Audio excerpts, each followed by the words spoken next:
వచ్చేసరికి V/8.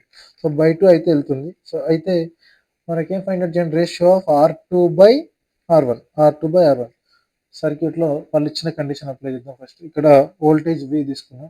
So for every first నుంచి ఇద్దాం. ఇన్ఫినైట్ ల్యాడర్ ఇచ్చిండు. సో ఏవి the voltage is half after every section, అంటే ఇక్కడ మనం వోల్టేజ్ V ఇస్తే నెక్స్ట్ లెవెల్కి వచ్చేసరికి అది ఏమవుతుంది, V/2. సో ఇక్కడికి వచ్చేసరికి V/4, ఇక్కడికి వచ్చేసరికి V/8. సో ఇట్లా హాఫ్ ఆఫ్ అయితే వెళ్తుంది. ఇక్కడ V/2, ఇది V, ఇది V/2. సో ఇక్కడ సర్క్యూట్ డ్రా చేస్తుంది. సర్క్యూట్ డ్రా చేద్దాం. ఇక్కడ ఇది R1, R1, R1, R1.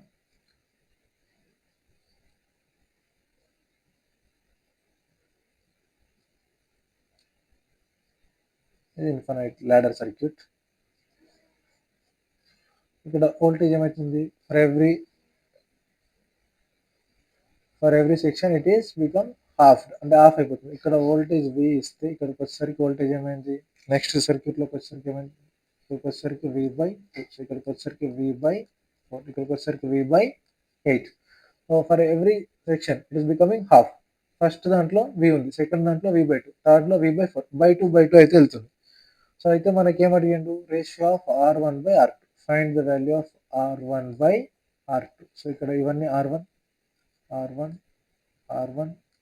ఇది R1, ఇక్కడ ఇది కూడా R1, ఇది R2, ఇది కూడా R2. First so suppose voltage వేస్తున్నాం కాబట్టి ఇక్కడ కరెంట్ I అనుకోండి, కరెంట్ I అనేది 2గా స్ప్లిట్ అవుతుంది. దీంట్లోకి కరెంట్ I1 వస్తుంది, దీంట్లోకి current I2, total current. So junction law apply చేస్తే I1 plus I2. Current I equal to what, జనరల్గా మనకు current I equal to what, I equal to V/R. So first current I ఇక్కడ apply చేస్తే ఇక్కడ వచ్చిన తర్వాత వోల్టేజ్ ఏమైంది, I equal to V/R కదా. V/R అంటే ఇక్కడ పొటెన్షియల్ ఏమవుతుంది, V/2, ఇది V.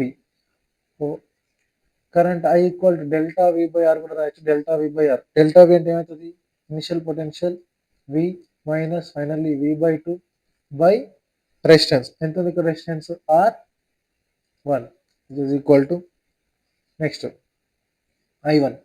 సో I1 ఈ బ్రాంచ్లో కరెంట్ I1, ఇక్కడ V/2, ఇక్కడ V/4. సో డెల్టా V రాస్తే V/2 minus V/4 by resistor ఎంత ఉంది, R1 ప్లస్ I2 కిందికి వెళ్తుంది కదా.